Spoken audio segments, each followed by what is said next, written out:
Regardez ça.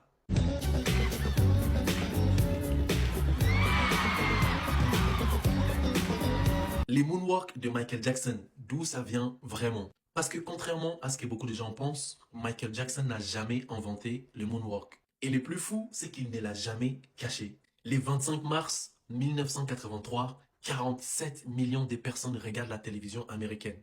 Les gars, vous vous rendez compte? 47 millions de personnes regardent la télévision américaine.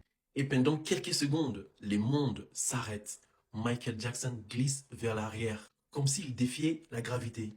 Le moonwalk venait de devenir immortel. Mais ce que la majorité des gens ignorent, c'est que cette danse ne venait pas d'une seule personne. C'était un héritage, un mélange des générations des danseurs noirs américains, des ghettos, des clubs, des rues, des soul train, du tap dance, du popping, du locking et de la culture underground. Et Michael Jackson a passé sa vie entière à apprendre de ces danseurs parce que Michael Jackson avait une qualité rare chez les génies, il n'avait pas d'ego. Parce que écoutez ce que lui-même a dit quand on lui a posé la question.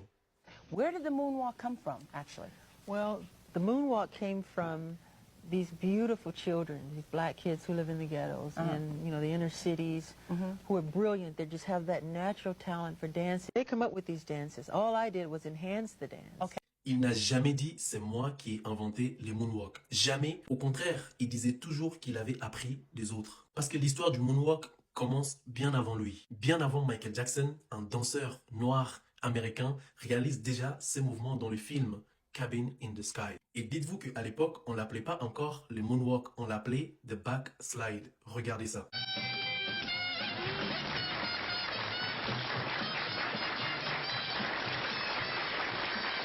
Et Billy Bailey était considéré comme l'un des meilleurs rythmes danseurs de son époque. Et sans le savoir, il venait de créer l'un des mouvements les plus célèbres de l'histoire. Puis arrivent les années 70, Soul Train, l'émission qui révolutionne la danse noire américaine. Et dans cette émission, un homme va complètement captiver Michael Jackson, Jeffrey Daniel. Jeffrey Daniel était membre du groupe Shalamar, mais surtout, il était l'un des pionniers des backslide modernes. Parce que ce que vous devez savoir, c'est que Jeffrey avait perfectionné une version extrêmement fluide du backslide.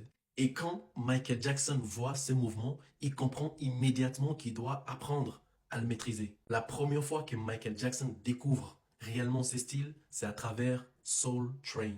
Puis en 1980, Michael Jackson vient voir Jeffrey Daniel performer à Disneyland. Après les shows de Disneyland, Michael Jackson lui demande « Est-ce que tu peux m'apprendre à danser ?» Écoutez lui-même qui raconte ça.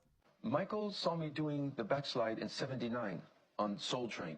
And then in 1980, he came to watch us perform at Disneyland. He brought little Janet Jackson and they stood in the wing and they watched us dance.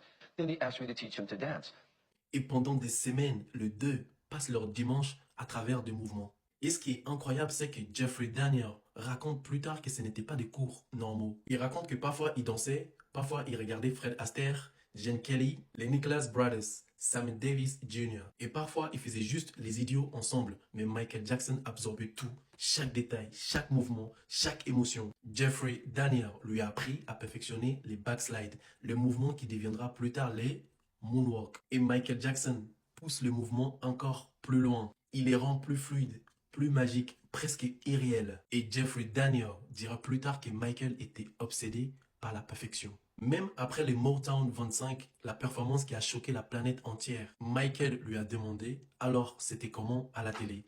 Et Jeffrey lui dit « Pourquoi t'as attendu aussi longtemps avant de faire ça ?» Et Michael lui répond « Ce n'était pas encore parfait. » Voilà les niveaux d'exigence qu'il avait, Michael Jackson. Mais Michael ne s'est jamais arrêté là. Dans les années 80, il continue encore à apprendre des danseurs underground. Et l'un d'entre eux devient une légende absolue du popping.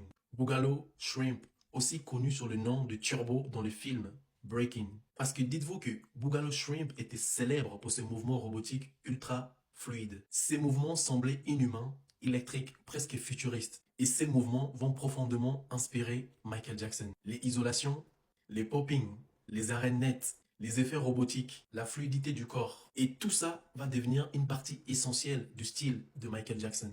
À l'époque, Boogaloo Shrimp n'était qu'un jeune adolescent. Et un jour, on lui dit « Michael Jackson t'attend dans un studio pour danser. » Dinguerie? Écoutez lui-même qui raconte ça. Hollywood Center Studios, there he is, put the camera on, he goes, okay, show me what you were doing with your feet, with something in a circle. I'm like, oh. And I started gliding and doing my float. He goes, that's it. That's what you want to learn? He goes, yes. Just slow down. Et là, il raconte que pendant des heures et des heures, Michael Jackson lui demande de faire les mêmes mouvements encore et encore et encore. Et dites-vous, le plus fou dans cette histoire, c'est qu'il n'y avait pas de musique dans les studios quand ils étaient en train de danser. Michael Jackson faisait du beatbox avec sa bouche, du genre comme ça.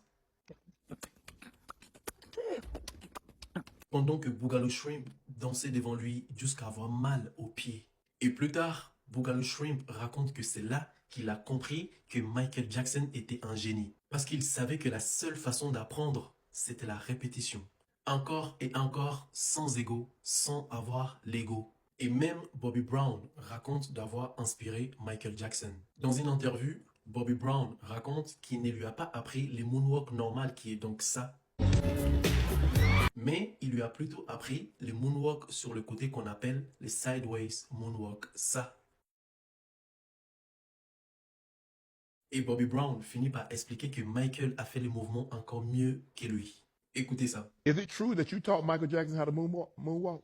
Sideways. Okay. Sideways, Not the backward. Not the back one. But he took it and perfected it. Et c'était ça, Michael Jackson. Il apprenait un mouvement et il les transformait en magie. Mais le plus impressionnant, c'est qu'il n'a jamais arrêté d'apprendre, même à la fin de sa vie. Parce que même après être devenu la plus grande star du monde, Michael continue quand même à apprendre des jeunes danseurs. Il observait tout, il respectait la nouvelle génération, il voulait toujours encore apprendre. Il voulait toujours évoluer et c'est pour ça qu'il admirait des artistes comme Usher et Chris Brown. Il était tout le temps là avec eux. Et c'est exactement pour ça qu'il est devenu le plus grand performeur de tous les temps. Pas parce qu'il croyait être le meilleur, parce qu'il avait l'humilité d'apprendre des autres. Michael Jackson n'a pas volé les moonwalks, il l'a immortalisé. Et grâce à lui, le monde entier a découvert une culture qui existe depuis plusieurs décennies. Les moonwalks n'appartenaient pas à un homme, c'était un héritage. Et Michael Jackson était le pont entre ce monde underground et l'histoire.